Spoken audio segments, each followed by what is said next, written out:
Good morning everyone. So friends, हम major methods of teaching English की बात कर रहे थे और इससे पहले हम ग्रामर कम ट्रांसलेशन मेथड और डायरेक्ट मेथड की बात कर चुके हैं। सो आज की क्लास में हम बाइलिंगुअल मेथड को डिस्कस करने जा रहे हैं। सो आइए स्टार्ट करते हैं। So the bilingual method of foreign language teaching was developed by CJ Dodson. जो ये बाइलिंगुअल मेथड है, इसके प्रोपाउंडर सीजे डॉटसन माने जाते हैं। And this method was developed as a counterpart of the audiovisual method. In our schools, the most common way of teaching English is bilingual and translation method. So जैसा कि हमारे schools में, ख़ास तौर से इंडिया में जो भी स्कूल्स हैं, so वहाँ जो टीचिंग का कॉमन वे है वो क्या है? बाइलिंगुअल मेथड है और ट्रांसलेशन मेथड है। So the teacher mostly reads and transforms the text into mother tongue of the child. So इस मेथड में ऐसा देखा जाता है, जो टीचर होता है वो टेक्स्ट को रीड करता है और बच्चे की मदर टंग में ट्रांसफॉर्म करता है। Meanings of the word are given in the language of the learner. After the lesson is over, yet another procedure is used in the form of dictation to fix up the knowledge into the child's mind. सो जो meaning of words जो होते हैं वो learner की खुद की language में बताई जाती है। और in this method two languages, one that is to be learned and other mother tongue are used. इस मेथड में हमें दो लैंग्वेज देखने को मिलती है, जैसा कि बाइलिंगुअल नाम से ही पता चल रहा है कि बाइलिंगुअल मतलब two related to two language. So इस मेथड में दो लैंग्वेज, एक जो कि खुद इंसान सीखता है और दूसरी जो मदर टंग है वो यूज़ की जाती है। In this method the mother tongue is use to achieve the target language. इस मेथड में जो मदर टंग का यूज़ होता है वो किसके लिए होता है? टारगेट लैंग्वेज अचीव करने के लिए। And the architecture of the bilingual method is best understood as a traditional 3-phase structure of presentation, practice and production. So जो ये हमारा बाइलिंगुअल मेथड का आर्किटेक्चर है, अगर ये इन 3 फेज ऑफ स्ट्रक्चर के थ्रू इसको हम बहुत अच्छी तरीके से समझ सकते हैं। पहला क्या है? प्रेजेंटेशन, सेकेंड है practice and third is production. हाँ, और ये जो हमारा बाइलिंगुअल मेथड है, this method is a Midway between two old methods. ये जो मेथड है, ये जो पुराने दो ओल्ड मेथड्स हैं, कौन कौन से? पहला ग्रामर कम ट्रांसलेशन मेथड और दूसरा डायरेक्ट मेथड है। ये उन दोनों के बीच ही एक तरह से मिडवे का काम करता है। So this point is also very important. In this method mother tongue is use to explain the meaning of words, phrases, idioms, sentences, structure and grammatical rules. The word bilingual applies to a person who knows 2 languages. ये जो word bilingual है वो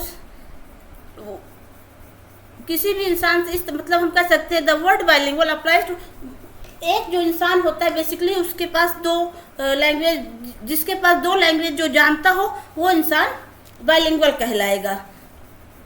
सो 2 language में कौन कौन सी होगी? पहले उसकी मदर टंग होगी और दूसरी सेकेंड लैंग्वेज, जो टारगेट लैंग्वेज, जो इंसान खुद से स्कूल में जाके सीखता है। और अगर हम इंडिया की बात करते हैं तो जो हमारी कंट्री है वो इसका सबसे अच्छा एग्जाम्पल है, क्योंकि इंडिया में आपको बेसिकली हिंदी बोलने वाले तो मिलेंगे ही जो हमारी मदर टंग है, साथ में जो इंग्लिश है, जो ऑफिशियल लैंग्वेज है, इंटरनेशनल लैंग्वेज है, उसका भी बहुत इम्पोर्टेंस होता है। सो इसलिए इंडिया में आपको बहुत सारे बाइलिंगुअल राइटर मिल जाएंगे, बाइलिंगुअल पर्सन मिल जाएंगे। अब हम अगर प्रिंसिपल की बात करते हैं, सो बाइलिंगुअल मेथड्स के बेसिकली 3 प्रिंसिपल बताए गए हैं। पहला क्या है? The understanding of the words and sentences in foreign languages can be made easier by the use of mother tongue. कहने का मतलब है, अगर आप मदर टंग के यूज़ के द्वारा, मदर टंग के प्रयोग के द्वारा जो शब्दों और वाक्यों का, जो वर्ड्स और सेंटेंस की अंडरस्टैंडिंग है, फॉरेन लैंग्वेज में बहुत ईजियर तरीके से की जा सकती है।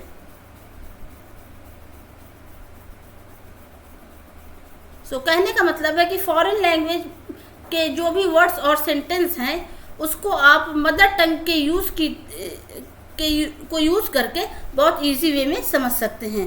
There is no need to create artificial situation for explaining the meaning of words and sentences of the target language. मतलब कोई भी आर्टिफिशियल सिचुएशन क्रिएट करने की ज़रूरत नहीं होती है, क्योंकि इसमें जो हमारी मदर टंग है उसका भी उतना ही इम्पोर्टेंस होता है जितना टारगेट लैंग्वेज की. So bilingual method is the combination of the direct method and the grammar cum translation method. तो जो हमारा बाइलिंगुअल मेथड है इसमें ये डायरेक्ट मेथड और ग्रामर कम ट्रांसलेशन मेथड का कॉम्बिनेशन माना जाता है. आइए हम कैरेक्टरिस्टिक्स की बात कर लेते हैं. So in this method the unit of teaching is a sentence. Unit of teaching sentence को माना जाता है. Rigorous practice is undertaken in sentence pattern. Rules of grammar are not taught separately as is done in grammar cum translation method. So rules of grammar जो है वो अलग से नहीं पढ़ाए जाते हैं, जैसा कि ग्रामर कम ट्रांसलेशन मेथड में हम देखते थे ऐसा नहीं था, बल्कि ग्रामर कम ट्रांसलेशन मेथड में जो रूल्स हैं, रूल्स ऑफ ग्रामर है, वो सेपरेटली स्टूडेंट्स को पढ़ाए जाते थे. Mother tongue is used when it is necessary to explain the difficult area of language.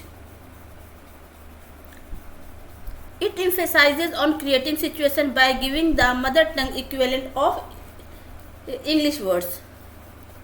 ये क्रिएटिंग सिचुएशन पे एम्फेसाइज करता है. ये जो हमारा बाइलिंगुअल मेथड है ये उस तरह से सिचुएशन क्रिएट करने पे फोकस करता है जिसमें मदर टंग को इंग्लिश वर्ड्स के इक्विवेलेंट ही रखा जाता है.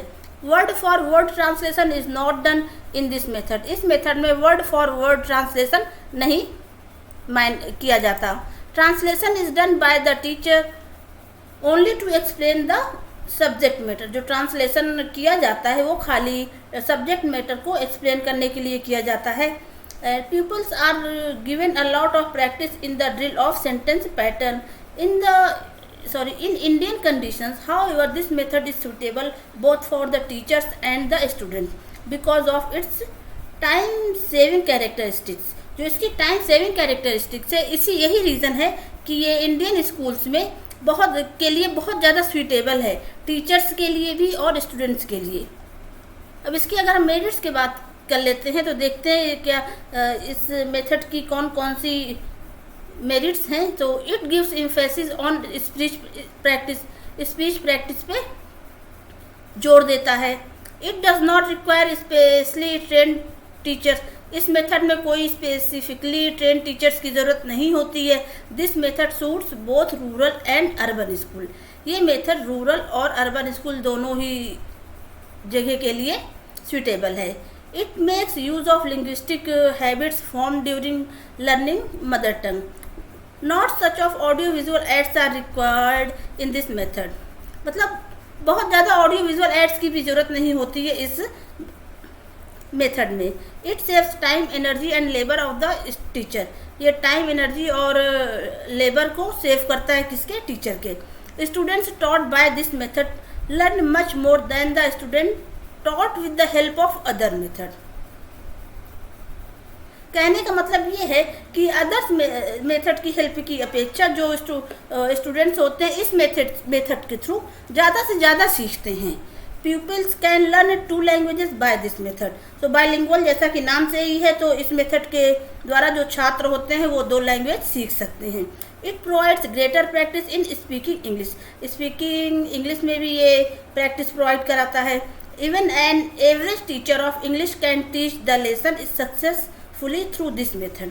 So जैसा हमने पहले ही कहा कि ये बाइलिंगुअल है, सो इसमें मदर टंग को भी उतना ही इम्पोर्टेंस दिया गया है जितना कि टारगेट लैंग्वेज को. सो इसमें कोई भी एवरेज टीचर भी इस मेथड को फॉलो करके बहुत अच्छी तरीके से लेसन को पढ़ा सकता है, हम ये कह सकते हैं. अब अगर हम इसके डीमेरिट्स की बात कर लेते हैं, so this method is still in an experimental stage. ये मेथड अभी भी एक्सपेरिमेंटल स्टेज पे है. Other aspects like reading writing are ignored. और इसमें जो रीडिंग राइटिंग ये हमारे अन्य पहलू हैं वो इग्नोर्ड किए जाते हैं. Students are passive listener. इस मेथड में जो स्टूडेंट्स होते हैं वो पैसिव होते हैं। Grammar is not taught systematically to the learner in this method. इस मेथड में जो ग्रामर होती है वो लर्नर को सिस्टमेटिक रूप से नहीं सिखाई जाती है। This method stops students from thinking freely. इस मेथड में जो स्टूडेंट्स होते हैं वो कहीं ना कहीं फ्रीली नहीं सोच सकते हैं, नहीं सोच पाते हैं। It is not so useful in teaching secondary and senior secondary level classes. ये सेकेंडरी और सीनियर सेकेंडरी क्लासेस के लिए बहुत ही ज़्यादा ये मेथड यूजफुल नहीं है। It is sometimes rather impossible to provide a correct mother tongue equivalent. Sometimes it becomes very difficult to bring word meaning and child experience together. A contrast between the features of two languages is likely to confuse together.